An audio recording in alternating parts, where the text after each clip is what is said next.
for that. Senator Rubio. Thank you for coming. How's it going?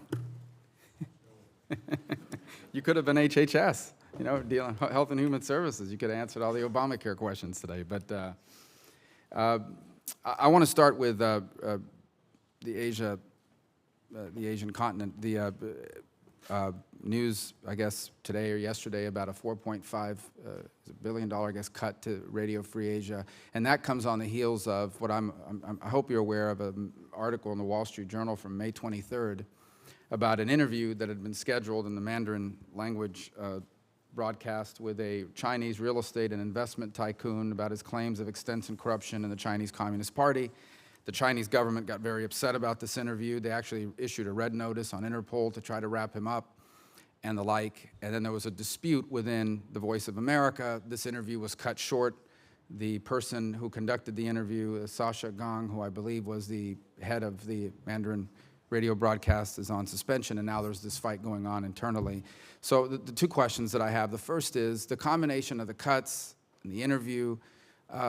You could assure us here today that our efforts to improve relations with China have nothing to do with either the budget cut and or the directive that was given to this reporter to cut the interview short.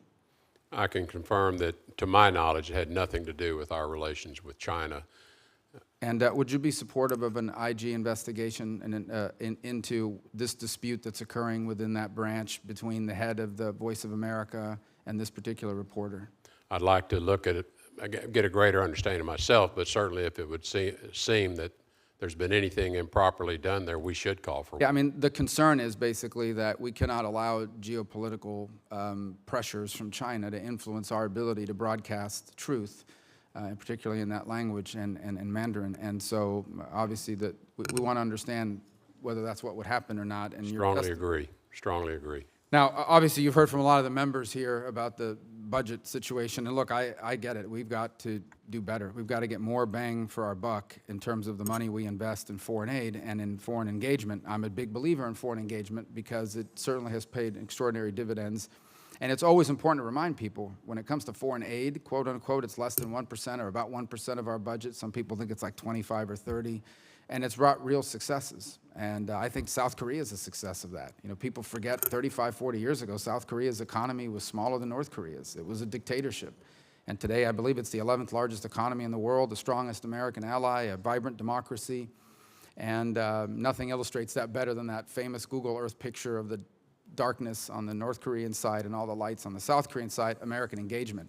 In the Western Hemisphere, one of the best news stories from that engagement is Plan Colombia. And this state that was on the verge of failure, thanks to extraordinary bravery and courage and investment by the Colombians and U.S. support for that effort, brought them to a better place under President Uribe. As you're well aware, President Santos visited here a few weeks ago, and it's always been my preference and inclination to be helpful because of the importance of our relationship with Colombia. That said, I left and open-minded, despite the fact that the Colombian people in a referendum rejected his peace deal. I've tried not to opine about internal matters in that country because they're an ally in a democracy. So he comes to Washington, and after the visit, I'm actually more concerned than I was before he came for a couple points. The first is, I remain concerned about their creation of this special legal framework in their peace deal that basically puts the FARC on par with the Colombian government in terms of prosecuting people, which basically means human rights abusers prosecute them. But it basically means some of these people that were working with us to destroy these drug gangs and these guerrilla groups could be on trial for working with us to carry that mission out. We put the FARC at equal footing, not to mention they now become a political party. I'm concerned about them stopping extraditions. As of the latest count, about 60 members of the FARC are potentially wanted for extradition because they violated our laws. And they've even pushed at one point to delist the FARC as a terrorist organization, which they should always be on that list. And the one that's really concerning is this massive surge in cocaine production in Colombia over the last year and a half, which perfectly coincides with President Santos' decision to suspend aerial eradication, which he chalks up to not wanting to spray in national parks. But I just advise him, when he keeps saying that to members of Congress who know better, that may have been an element of it, but that is not entirely the rationale. They stopped aerial eradication because he didn't want to upset the peace deal in the FARC. I raise all this because they're now coming back for additional money to help implement all of these things we have concerns about. So the peace deal belongs to the sovereign nation of Colombia, but our willing to participate and fund it depends on the conditions that we lay out.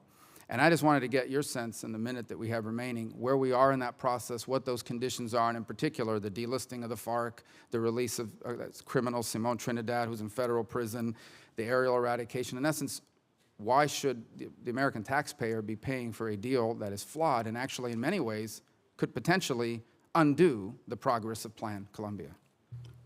Well, all of the flaws that you've identified in the peace plan that they have, we would agree with. I think we see it the same way.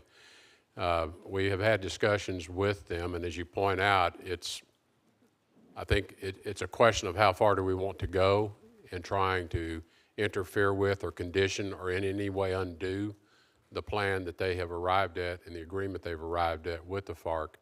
I would comment on the spraying of the fields, and we had a long discussion about this because the numbers are just eye-popping in terms of what's happened with the acreage under cultivation in particular. They indicated they had, in some sense, created this problem of their own because they had been paying farmers to get out of production of cocaine fields and the supply fields and convert to other. And they halted that program while they were in the midst of these talks, and what the farmers did is they went out and planted more acreage so they could get more payments. So we have told them, though, we've got to get back to the spraying, we've got to get back to destroying these fields, that they are in a very bad place now in cocaine supply to the United States, and the President talked to President Santos directly about that. So we are going to work with them in how do we address that particular issue. And then in the other issues, it's a question of how heavily we want to condition our support to them in terms of making changes to a peace process that they've put together and understanding would that completely unwind it? What's the consequences of that? So share all of the concerns you have. We've highlighted to those concerns to them as well. Very troubling to us. Because we were on a great track. It kind of came off the track with the vote, and this is where we are.